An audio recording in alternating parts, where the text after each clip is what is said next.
Cette partie portera sur les opérations du codex. En d'autres termes, comment fonctionne le codex. Le codex travaille par l'intermédiaire de comités techniques que nous appellerons des organes subsidiaires. Ces comités relèvent de la commission ou de la commission du Codex Alimentarius CAC, où les décisions sont prises par la représentation des différents membres et observateurs du codex. Encore une fois, le mot codex ou Codex Alimentarius signifie le code des aliments ou le code alimentaire. En fait, cette terminologie provient du latin. Codex en latin veut dire code et alimentarius du latin aliment.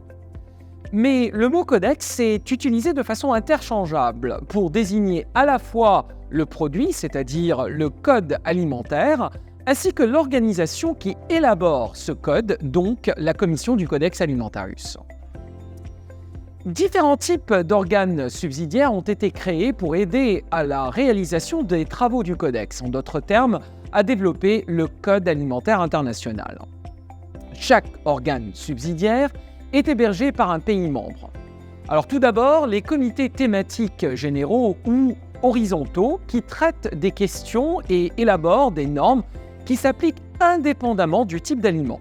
C'est le cas du comité de l'étiquetage des aliments ou CCFL ou du comité responsable des contaminants dans les aliments ou CCCF. Un deuxième type, ce sont les comités de produits ou ce que l'on appelle les comités verticaux. Ces comités sont spécifiques à un type d'aliments ou de denrées alimentaires donné. Par exemple, le comité sur les épices ou le comité sur la viande et les produits carnés. Ces comités ont tendance à se concentrer sur les exigences de qualité, même si nous pouvons y trouver également des considérations de sécurité sanitaire ou d'innocuité, lesquelles découlent des exigences horizontales, mais qui vont s'appliquer spécifiquement aux produits cibles. Le troisième type d'organes subsidiaires est ce que l'on appelle les groupes de travail intergouvernementaux ad hoc. Alors, pour certains sujets où il n'y a pas de comité ou d'organes subsidiaires facilement identifiables, il est possible de mettre en place un groupe de la sorte, donc un groupe intergouvernemental ad hoc. Ce groupe intergouvernemental travaille pendant une période donnée pour s'atteler à un problème spécifique tel que des normes ou des directives sur la production des aliments pour animaux ou la façon dont la résistance aux antimicrobiens peut être évaluée et gérée. Ces groupes de travail sont gérés comme tous les autres comités du Codex. Ils sont accueillis et hébergés par un pays donné qui accepte de le faire avec la bénédiction et le soutien des autres membres. Ils suivent également la même procédure de fonctionnement. La seule différence, c'est qu'une fois leur mission terminée, ils sont ajournés de façon indéfinie. Le quatrième type d'organes subsidiaires sont les comités régionaux de coordination FAO-OMS du Codex, qui ont entre autres rôles la responsabilité d'appuyer les efforts de coordination des activités Codex dans une région donnée. Ils sont également censés servir de principal organe responsable de l'élaboration des normes régionales pour les produits qui sont principalement produits et commercialisés dans une région donnée. Alors il y a 6 comités régionaux, le CC Euro pour l'Europe, le CC Asia pour l'Asie, le CC LAC pour la région Amérique latine et Caraïbes, le CC NASWAP pour l'Amérique du Nord et le Sud-Ouest Pacifique, le CC Africa pour les pays africains et le CCNE pour les nations du Proche-Orient. Les pays peuvent en fait choisir de faire partie d'une région géographique en fonction de leur représentation dans les organisations mères du Codex, c'est-à-dire la FAO et l'OMS. Le Maroc, par exemple, fait partie du CC Africa, alors que la Tunisie, l'Algérie, la Libye et l'Égypte appartiennent au CCNE. Les pays qui accueillent les comités régionaux de coordination du Codex sont élus sur une base géographique en tant que coordonnateurs régionaux. Il y a un comité que je n'ai pas mentionné jusqu'à présent et c'est le comité exécutif du Codex que l'on appelle aussi CC-Exec. Alors le CC-Exec, c'est l'organe exécutif de la commission du Codex Alimentarius. Il sert à conseiller la commission sur les nouveaux travaux proposés ou les nouvelles normes qui doivent être élaborées ou développées. Le CC-Exec évalue l'avancement du travail et offre des directives et des conseils quant à l'efficacité du travail fait par les différents organes subsidiaires. C'est ce que l'on appelle l'examen critique. Le CC-Exec examine également les demandes de nouveaux observateurs et formule des recommandations à cet égard à la commission du Codex Alimentarius. Les membres du CC-Exec sont également élus sur une base régionale. Nous avons un membre pour l'Afrique, un pour l'Amérique latine et les Caraïbes, un pour l'Asie, un pour le Pacifique, donc le Sud-Ouest Pacifique, un pour l'Amérique du Nord, et ici d'ailleurs on voit que la représentation de l'Amérique du Nord et du Sud-Ouest Pacifique sont distinctes, et enfin un membre pour le Proche-Orient. Chaque membre est autorisé à inviter jusqu'à 2 pays comme conseillers pour participer aux réunions du CC-Exec. Les coordonnateurs régionaux sont également membres du CC-Exec et la commission et le CC-Exec sont tous deux présidés par un président de la commission du Codex Alimentarius qui est assisté par 3 vice-présidents. Le président et les vice-présidents sont élus par les membres pour un mandat d'1 an renouvelable 2 fois.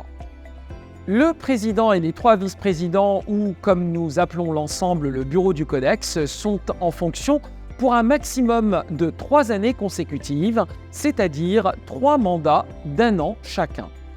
Le mandat commence après la réunion de la commission où le nouveau bureau est élu. Toutes les activités du Codex sont appuyées par le secrétariat du Codex, qui est en fait un bureau qui relève à la fois de la FAO et de l'OMS, dont la mission est d'administrer le programme du Codex. Ce bureau est basé à Rome, c'est-à-dire au siège de la FAO, et est dirigé par le secrétaire du Codex. Le comité exécutif et le secrétariat sont les 2 principales structures à travers lesquelles le Codex travaille et par conséquent, les opérations de la commission du Codex Alimentarius sont gérées par ces 2 structures. Quant aux autres organes subsidiaires ou comités, ils sont constitués des groupes de travaux intergouvernementaux ad hoc, si l'un de ceux-ci est en action, des comités horizontaux ou des comités généraux actifs, ainsi que des comités verticaux ou sectoriels actifs. Alors, lorsque des comités ne sont pas actifs, c'est-à-dire qu'ils n'ont pas un ordre du jour avec des éléments à discuter, ils sont ajournés sine die. Cela ne signifie pas qu'ils ne vont plus fonctionner du tout, mais plutôt qu'ils vont être réactivés lorsqu'un nouvel ordre du jour établit qu'ils doivent l'être. Avant de commencer de nouveaux travaux, le Codex doit déterminer si la norme ou le texte proposé est important parce qu'il est susceptible d'exiger des ressources importantes pour son développement, aussi bien de la part du Codex que de la part de tous ses membres. Par conséquent, il est important d'examiner attentivement la pertinence de toute nouvelle initiative ou de tout nouveau travail sur un texte du Codex. Cette analyse est menée dans le cadre d'un processus très organisé. Des critères pour l'élaboration de nouveaux travaux ont été établis et un document appelé « document de projet » doit être élaboré pour chaque nouveau travail proposé. Le document de projet présente une analyse pour justifier la nécessité de lancer un projet de texte du Codex, une norme, un code d'usage ou une ligne directrice. Le document de projet est la base de la discussion qui se déroule généralement au sein des comités du Codex qui suggèrent d'abord de commencer ce travail, puis au sein du comité exécutif du Codex ou au CC Exec, et ce pour envisager de tels nouveaux travaux et leur pertinence. Cela se fait avant l'examen et l'approbation possible de ce nouveau travail dans le cadre des discussions de la commission du Codex Alimentarius selon une procédure très bien codifiée. Les critères de justification de nouveaux travaux ou de nouveaux textes du Codex sont les suivants. Premièrement, le fait que le nouveau texte est conforme à la mission du Codex, c'est-à-dire à la protection de la santé des consommateurs et à la promotion des pratiques équitables dans le commerce des denrées alimentaires. Deuxièmement, si le nouveau travail tente vraiment de traiter d'une question d'importance au niveau mondial ou au niveau régional pour les normes proposées à l'échelle régionale. L'idée n'est pas de commencer un nouveau travail sous la forme d'une solution proposée lorsque le problème n'est pas considéré comme important. Troisièmement, il s'agit de veiller à ce que ce travail ne fasse pas double emploi avec le travail effectué dans le cadre d'autres forums ou, s'il y a chevauchement, d'envisager de tirer parti du travail effectué par d'autres forums internationaux de normalisation. Le raisonnement est le suivant. Parfois, une norme codex est nécessaire, même si d'autres organismes de normalisation au niveau international ont travaillé sur la même question en raison de la nature du codex et de son caractère inclusif. Si tel était le cas, il est important d'envisager de faire le point sur le travail déjà accompli et d'en tirer parti. Quatrièmement, il est important de tenir compte du fait que les nouveaux travaux porteront sur les produits alimentaires qui sont importants pour le commerce international, ce qui signifie que le volume des produits alimentaires échangés doit être considéré comme important et par conséquent, la norme ou le texte du codex sera donc utile. Cinquièmement, il est important d'analyser les problèmes ou obstacles de commerce international que le texte proposé aiderait à atténuer.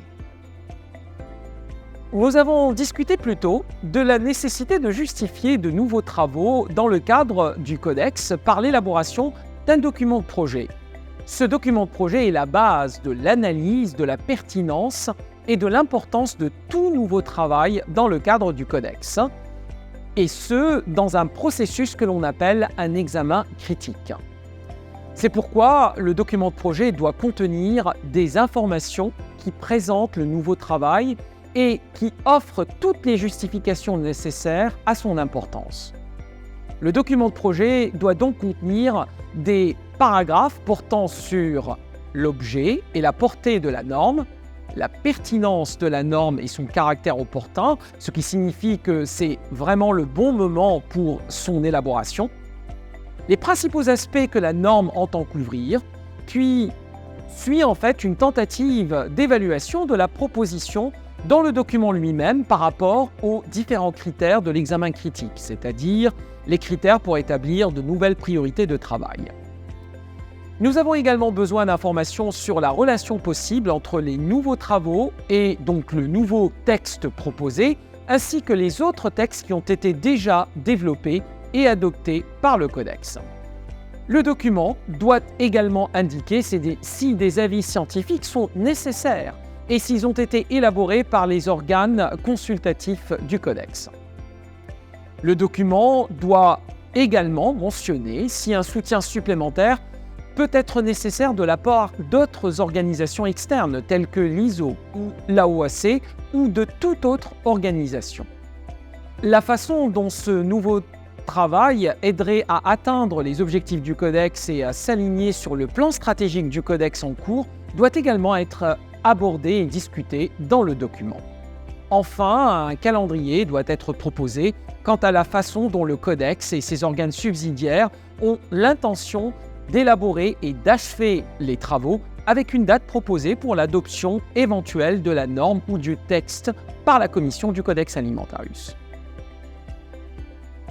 L'examen critique est une tâche importante effectuée par le comité exécutif du Codex et au cours de laquelle des recommandations sont élaborées pour la commission. C'est grâce à cet examen critique que de nouveaux travaux sont proposés et examinés. La révision des normes est également envisagée ici, c'est-à-dire dans le cadre de l'examen critique. L'un des critères importants à considérer pour cette phase est de savoir si les travaux proposés répondent aux priorités des pays en développement. L'examen critique examine également si un nouvel organe subsidiaire doit être convoqué, en particulier si on a besoin d'un groupe de travail intergouvernemental ad hoc ou même d'un nouveau comité, de la création de ces organes subsidiaires, de leur ajournement ou de leur éventuelle dissolution. Le cas échéant, le recours aux avis scientifiques est également discuté et est généralement priorisé dans le cadre de ce processus. Le Codex est une organisation qui élabore des normes avec la contribution de plus de 100 membres à un moment donné.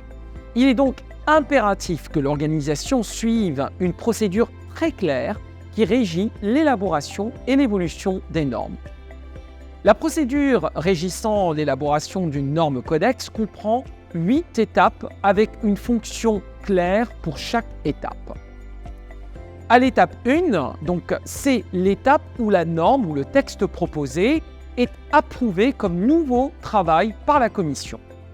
Cela se produit généralement sur recommandation de l'un des comités techniques et est appuyé par une analyse montrant pourquoi ce travail est pertinent et même important pour le Codex au moment où il est proposé. C'est ce qui est en fait recommandé par le travail du comité exécutif dans le cadre de l'examen critique. À l'étape 2, c'est l'étape où le travail de rédaction de la norme a lieu. Cela est généralement dirigé par un comité technique au sein duquel un groupe de travail physique ou un groupe de travail électronique prend le leadership d'un tel développement, et ce, sous la direction d'un ou de plusieurs membres du Codex qui président ou co-président le travail. À l'étape 3, c'est là que le secrétariat du Codex va circuler l'ébauche proposée pour recueillir les commentaires. Et on en arrive ainsi à l'étape 4. L'étape 4, c'est l'étape à laquelle le texte proposé va être discuté pour la première fois lors d'une réunion du comité après qu'il ait été approuvé comme nouveau travail. L'étape 4 comprend donc des délibérations du comité technique au sein duquel l'élaboration de la norme a lieu. Alors à l'étape 4, on a plusieurs scénarios, plusieurs options qui peuvent se dessiner. L'une des options est que le comité décide de poursuivre sa discussion à une prochaine session ou à une prochaine réunion du comité et que la norme est donc maintenue à l'étape 4.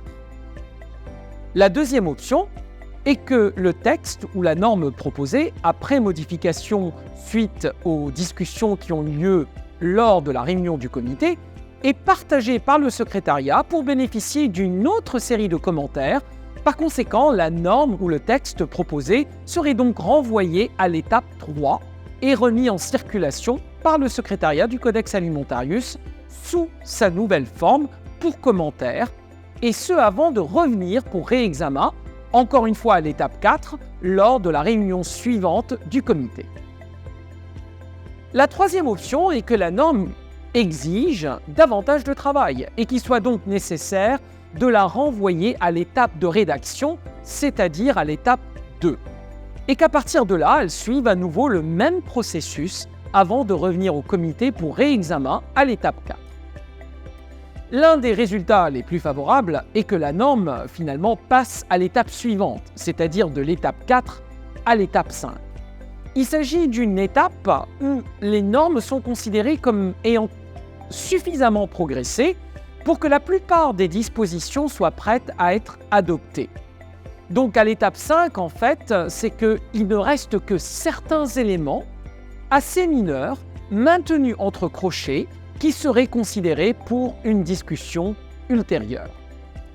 Cette étape 5 exige la participation de la commission du Codex et par conséquent, la norme est examinée pour adoption à l'étape 5 en tant que projet de norme par la commission sur recommandation du comité qui l'a développé.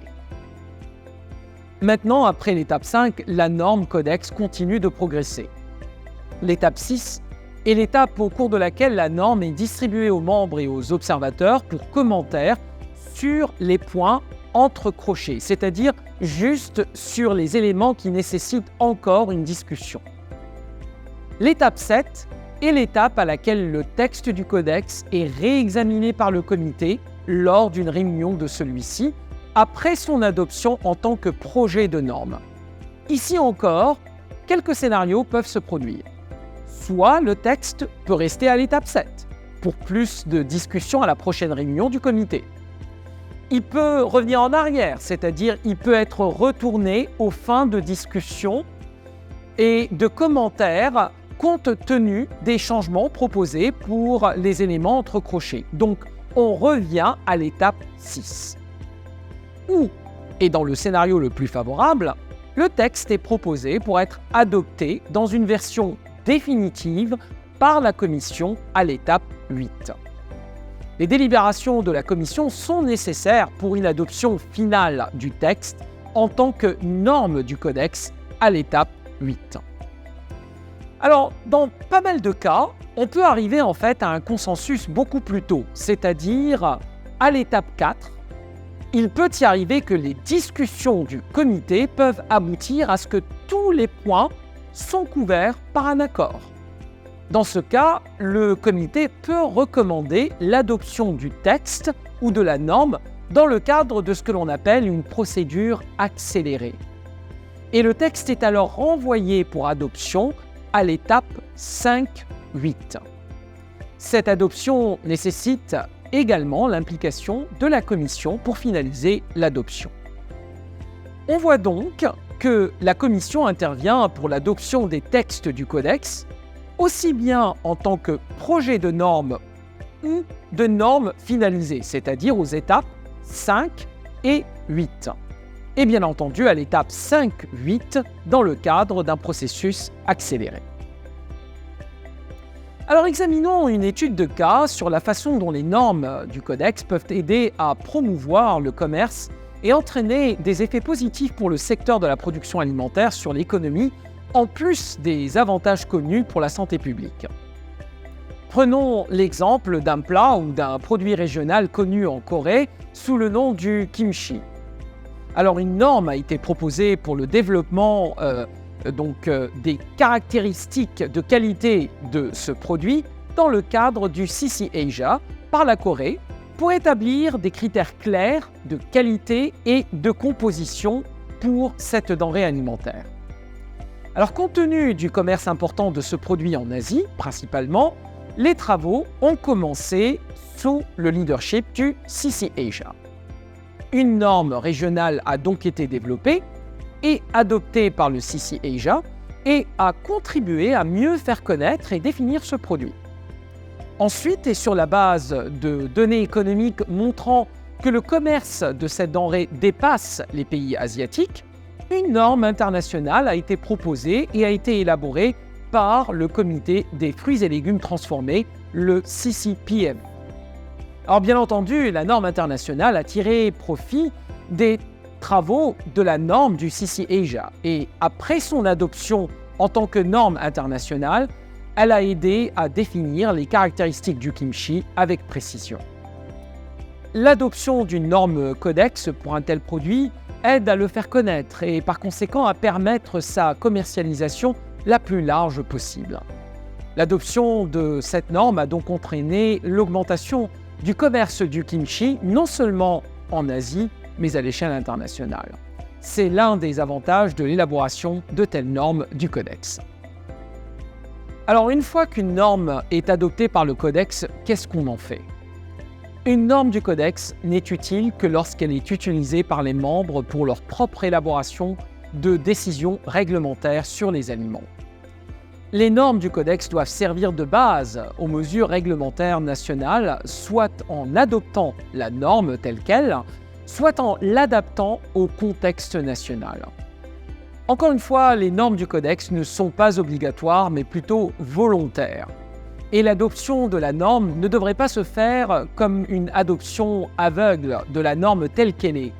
Il faudrait plutôt procéder à une analyse pour déterminer si la norme correspond aux conditions nationales. Parfois, une évaluation de l'exposition est nécessaire pour s'assurer que les valeurs proposées par le codex sont suffisamment protectrices ou pertinentes pour un pays ou une juridiction donnée. Il est aussi possible que la norme du codex soit adaptée aux réalités du niveau de protection du pays et donc conduire à une décision sur les mêmes bases que la norme codex, mais mieux adaptée au niveau de protection voulu ou décidé par une juridiction donnée. Donc, au-delà du résultat lui-même de la norme codex, c'est plutôt le processus qui peut encore être plus utile. Comprendre le processus qui aboutit au développement d'une norme codex, c'est-à-dire comprendre les tenants de l'évaluation des risques ou les considérations relatives à la gestion des risques et leur utilisation dans le cadre du développement réglementaire national, en adoptant une approche fondée sur la science et le fardeau de la preuve, peut s'avérer encore plus utile que de suivre la norme elle-même. C'est comme si la communauté scientifique internationale se réunissait pour aider un pays donné et ses instances réglementaires à développer une décision nationale pour une question alimentaire donnée en utilisant les meilleures ressources disponibles. C'est ce qui contribue à rendre les normes alimentaires mondiales plus convergentes et plus robustes. Alors, compte tenu de la structure du codex, de la robustesse et de la transparence, ainsi que de l'inclusivité du processus d'établissement des normes codex, ces dernières continuent d'être considérées comme une référence non seulement dans les accords internationaux de l'Organisation mondiale du commerce, mais aussi dans le cadre d'accords bilatéraux ou multilatéraux au niveau régional et sous-régional. J'espère que cette introduction au codex, de son importance et de la façon dont les normes sont élaborées vous ont été utiles. Nous continuerons à discuter des programmes du codex, de leur structure et de leur organisation dans d'autres capsules, et je tiens à vous remercier pour votre attention.